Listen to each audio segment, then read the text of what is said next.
अस्सलाम वालेकुम स्टूडेंट्स, कैसे हैं आप सब लोग। अल्लाह पाक से यही दुआ करती हूँ कि आपको बखैर व आफियत रखे, सेहत और तंदुरुस्ती के साथ अपने घरों में सलामत रखे। जैसे कि आपको पता है कि चैप्टर नंबर 1 जनरल साइंस का कंप्लीट हो चुका है। तो अब हम इसकी एक्सरसाइज की तरफ आते हैं और उसके साथ साथ जो एक्टिविटीज़ हैं छोटी जो आपकी बुक के अंदर इन्वॉल्व हैं वो भी हम इनको सॉल्व करते चले जाते हैं। तो हसूल बरकत के लिए सबसे पहले अल्लाह पाक का बाबरकत नाम लेते हैं। नबी पाक सल्लल्लाहु अलैहि वसल्लम पर दुरूद पाक पढ़ते हुए मैं आज के लेक्चर का आगाज़ करती हूँ। सल्लल्लाहु अला मुहम्मद सल्लल्लाहु अलैहि वसल्लम। जी बेटा, एक्टिविटी 1.8 में एक असेसमेंट गिवन है जिसमें आपको सबसे पहले ये पूछा गया है कि जो टिश्यूज़ रूट सिस्टम बनाते हैं प्लांट्स के अंदर उनमें टिश्यूज़ और ऑर्गन्स कौन से इन्वॉल्व हैं।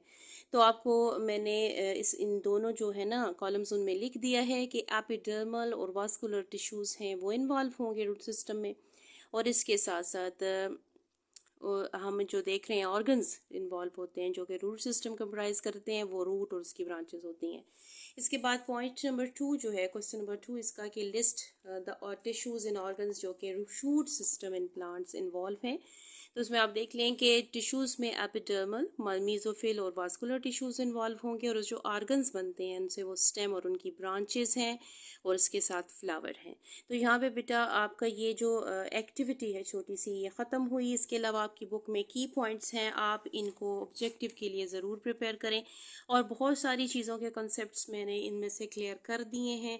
आप इनको हेडिंग की सूरत में भी नोट्स की सूरत में बना सकते हैं। इसमें कोई ऐसी चीज़ नहीं है जो कि मैंने आपको पूरे चैप्टर से एक्सप्लेन नहीं की। अब हम इसकी एक्सरसाइज की तरफ आ जाते हैं। एक्सरसाइज में क्वेश्चन नंबर 1.1 है कि आपने करेक्ट ऑप्शन को चूज़ करके उसको सर्कल करना है। ठीक है जी। सबसे पहले आप देखें कि क्वेश्चन जो गिवन है आपको शायद इतना क्लियर ये नज़र नहीं आ रहा। चलिए जी, मैंने इनको ब्राइट कर दिया है। सबसे पहली जो ऑप्शन है ऑप्शन नंबर 1 के एनिमल सेल में क्या चीज़ होती है। वैक्यूल्स कौन से हैं, सिंगल है, 2 वैक्यूल्स हैं, मैनी वैक्यूल्स हैं या कोई वैक्यूल नहीं होता। तो ऑप्शन नंबर सी बेटा करेक्ट है कि इसमें बहुत ज़्यादा न्यूमरस वैक्यूल्स हैं। आपको मैंने ये सारा स्टडी करवाया है। नाउ पॉइंट नंबर 2 की तरफ आते हैं कि माइटोकॉन्ड्रिया क्या है। ये और सेलुलर ऑर्गेनेलीज हैं जो क्या रोल प्ले करती हैं, that play the role protein synthesis में इन्वॉल्व है। ठीक है, या फूड प्रोडक्शन में इन्वॉल्व है, या producing energy from the food है, या रिमूवल द वेस्ट प्रोडक्ट्स। आप लोगों को इस चीज़ के बारे में मैंने बारह बताया कि माइटोकॉन्ड्रिया वो साइट्स हैं जहाँ रेस्पिरेशन होती है और उनमें जो फूड है, मैन्युफैक्चर फूड, उससे एनर्जी प्रोड्यूस की जाती है। इसी वजह से इनको पावर जनरेटर, पावर हाउसेस कहा जाता है। तो ये पॉइंट सी जो ऑप्शन है वो इसकी करेक्ट होगी। नेक्स्ट आ जाते हैं पॉइंट नंबर 3 की तरफ कि क्रोमोसोम्स कहाँ होते हैं। आपको नेम से मैंने बताया और उसके अलावा डीएनए आरएनए का जो स्ट्रक्चर है फर्दर क्लासेस में आप स्टडी करेंगे। ऑप्शन नंबर बी जो है, ठीक है, क्लोरोप्लास्ट के बाद नेक्स्ट ऑप्शन बी है जो न्यूक्लियस है। न्यूक्लियस जो है ना वो करेक्ट होगा। ना तो ये सेल वॉल में होती हैं और ना ही ये वैक्यूल में है, ना ही क्लोरोप्लास्ट में, न्यूक्लियस के अंदर प्रेजेंट है। इसके बाद बेटा सेल मेम्ब्रेन जो है वो किस चीज़ से मिलके बनी हुई है, इसकी कंपोजिशन किस चीज़ की है। प्रोटीन्स लिपिड्स की, सेलुलोज लिपिड्स की, सेलुलोज प्रोटीन्स की, या लिपिड्स की सिर्फ। तो ऑप्शन नंबर 1 करेक्ट है, प्रोटीन्स और लिपिड्स की। आपको पता है कि सेल मेम्ब्रेन एनिमल सेल्स में मौजूद होती है, एक्सटर्नल बाउंड्री। सेलुलोज और लिपिड जो है वो सेल वॉल की कंपोजिशन है। पॉइंट नंबर 5 की तरफ आ जाते हैं। क्लोरोफिल जो है क्या पिगमेंट है जिसका कलर किस कलर का होता है, कि रेड है, ब्लू है, येलो है या ग्रीन है। तो मैंने आपको बारह बताया कि ये ग्रीन इन कलर होता है, क्योंकि ग्रीन कलर जो है most part of the plant में होता है। जहाँ जहाँ मौजूद होगा वहाँ क्लोरोप्लास्ट होगा और क्लोरोप्लास्ट के अंदर क्लोरोफिल होगा। पॉइंट नंबर 6 की तरफ आ जाते हैं, दैट इज़ ह्यूमन स्किन के अंदर क्या चीज़ है। बेटा ह्यूमन स्किन के अंदर कौन से टिश्यूज़ होते हैं। आपको पता है कि मसल टिश्यूज़ तो ज़्यादा मसल से रिलेटेड होंगे, blood tissues through out the body होंगे, एपिडर्मल टिश्यूज़ जो है वो बेसिकली प्लांट्स के अंदर है। तो फिर एपिथेलियल टिश्यूज़ जो हैं ऑप्शन डी करेक्ट होगी, ह्यूमन स्किन की यानी एपिथेलियल टिश्यू से मिलकर बनी हुई है। इसके बाद बेटा 7th पॉइंट आ रहा है, that is oxygen. Oxygen is carried from lungs. ये हमें एक प्रोसेस बताया गया है and supplies to the whole body. किसकी वजह से ये प्रोसेस हो रहा है, रेड ब्लड सेल्स में।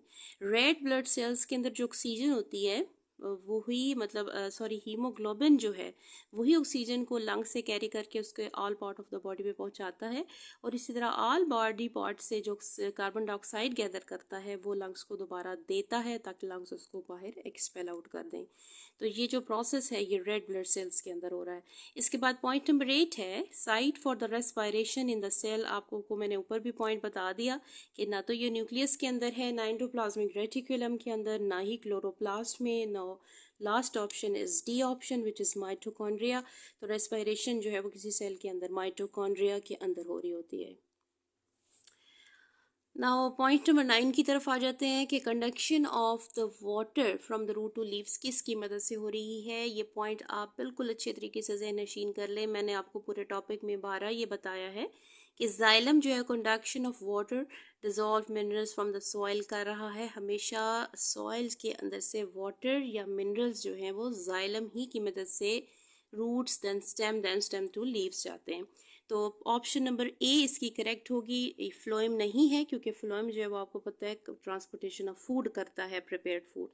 एपिडर्मस भी नहीं है और मेसोफिल भी नहीं है। अच्छा जी, लास्ट 10 पॉइंट इसका है किडनी जो है वो क्या फंक्शन परफॉर्म करती हैं, किडनी का काम किस में है, और ये आपको पता है कौन सा ऑर्गन सिस्टम होता है किडनी में हमारे पास। एक्सक्रीटरी सिस्टम के ज़रिए से अपना फंक्शन वो अपना वर्क परफॉर्म करती हैं। ठीक है, तो ये हमें ब्रीदिंग सिस्टम में भी नज़र नहीं आता क्योंकि ब्रीदिंग सिस्टम में तो लंग्स इन्वॉल्व है। डाइजेस्टिव सिस्टम डाइजेशन से रिलेटेड है, ठीक है, उसमें भी ये चीज़ नहीं होगी। तो सर्कुलेटरी सिस्टम भी नहीं है। तो लास्ट ऑप्शन डी जो है वह करेक्ट होगी, एक्सक्रीटरी सिस्टम। जी बेटा, नेक्स्ट क्वेश्चन आपका है 1.2 जिसमें आपने शॉर्ट आंसर्स देने हैं। क्वेश्चन नंबर 1 का सेलुलर ऑर्गेनालीज के नेम जो कि होल सेल की एक्टिविटी को कंट्रोल कर रही हैं। तो ये मैंने आपके शॉर्ट आंसर्स जो हैं क्वेश्चन नंबर 1.2 के बना दिए हैं। आपने इधर से ही इनको कॉपी कर लेना है और याद करने के लिए नोट्स के तौर पे भी यहीं से ले लेना है। क्वेश्चन नंबर 1, कौन सी चीज़ या कौन सी सेलुलर ऑर्गेनेली तमाम सेल की एक्टिविटी को कंट्रोल करती है। आपको पता है कि ये न्यूक्लियस है क्योंकि न्यूक्लियस पावर मतलब ब्रेन ऑफ द सेल कहलाता है। उस तमाम की तमाम जो भी एक्टिविटी एक सेल परफॉर्म करता है, इंटरनली सेल के अंदर ऑर्गेनेलीज परफॉर्म करती हैं, वो सब न्यूक्लियस इसको कंट्रोल कर रहा है। तो कमांडिंग जो ऑर्गेनेली है वो क्या है, न्यूक्लियस है। न्यूक्लियस ही ओवरऑल फंक्शन को ऑफ द सेल को कंट्रोल करेगा। अच्छा जी, नेक्स्ट क्वेश्चन आपका इसमें क्या है बेटा, right the function of the blood in human body.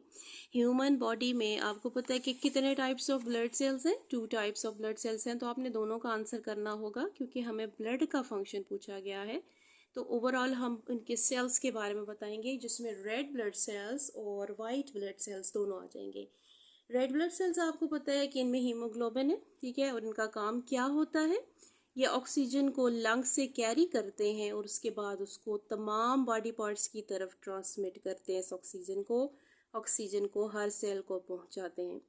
White blood cells दूसरी टाइप होती है हमारी ब्लड की कंपोजिशन में, और इनका काम क्या है वाइट ब्लड सेल्स का, ये डिजीज़ कॉजिंग जितने भी जर्म्स हैं उनको किल करते हैं और बिल्ड करते हैं, हमारी इम्यूनिटी को, हमारी क़ुव्वत मुदाफ़ियत को बढ़ाते हैं। तो रेड और रेड ब्लड सेल्स की छोटी सी आपने डेफिनेशन के तौर पर इसकी एक्सप्लेनेशन इस शॉर्ट आंसर में लिखनी होगी। क्वेश्चन नंबर 3 की तरफ आ जाते हैं कि enlist the organs which are involve in the blood circulatory system in man. Question number 3 आप देख रहे हैं, ठीक है जी। कौन से ऑर्गन्स हैं जो कि ब्लड सर्कुलेटरी सिस्टम में इन्वॉल्व होते हैं। तो आपको डायग्राम से भी मैंने ये स्टडी करवाया था और अब अगेन मैं आपको बता देती हूँ कि ब्लड वेजल्स जिनमें आर्टरीज और वीन्स आती हैं, ठीक है, लंग्स, ह्यूमन हार्ट, ये वो मेन ऑर्गन्स हैं जो हमारा सर्कुलेटरी सिस्टम क्रिएट कर रही हैं और यही ऑर्गन्स हैं जो इन्वॉल्व हैं सर्कुलेशन में। जी बेटा, ये इसकी डायग्राम देख लें कि ये ब्लड सर्कुलेटरी सिस्टम की डायग्राम है। आपको अगेन नज़र आ रहा है इसमें जो हमारे पास मेन ऑर्गन्स हैं उसमें लंग है, हार्ट है और ब्लड वेजल्स हैं। ये वेजल्स रेड और ब्लू आपको दोनों नज़र आ रही हैं, ये बेसिकली आर्टरीज और वीन्स होती हैं। तो फिर यही 3 ऑर्गन्स जो हैं ये हमारे ब्लड सर्कुलेटरी सिस्टम में इन्वॉल्व होंगे। क्वेश्चन नंबर 4 देख लें 1.2 का कि रेड कलर का पिगमेंट जो रेड ब्लड सेल्स में मौजूद है उसको क्या कहा जाता है। अभी भी हमने इसको स्टडी किया है कि जो रेड ब्लड सेल्स में रेड कलर का पिगमेंट है उसका नाम हीमोग्लोबिन है और इसी की वजह से ऑक्सीजन कैरी होती है और ऑल बॉडी पार्ट्स को ट्रांसमिट होती है, ट्रांसमिटेशन होती है इसकी। रेड कलर्ड का पिगमेंट जो कि रेड ब्लड सेल्स और हीमोग्लोबिन के अंदर नज़र आता है। तो ये थी आज की हमारी वीडियो। इंशाल्लाह ताला इन पॉइंट्स को मज़ीद यानी 1.3 की तरफ हम जाएंगे जो कि डिफ्रेंशिएशंस हैं टॉपिक्स की, तो इसको नेक्स्ट लेक्चर में हम कवर करेंगे। उम्मीद है कि आज आपको हर एक कॉन्सेप्ट क्लियर हो चुका होगा। अगर किसी तरह की क्यूरी है तो मुझे कमेंट सेक्शन में बताइए। नेक्स्ट लेक्चर के लिए आपसे इजाज़त चाहूँगी। अल्लाह हाफिज़।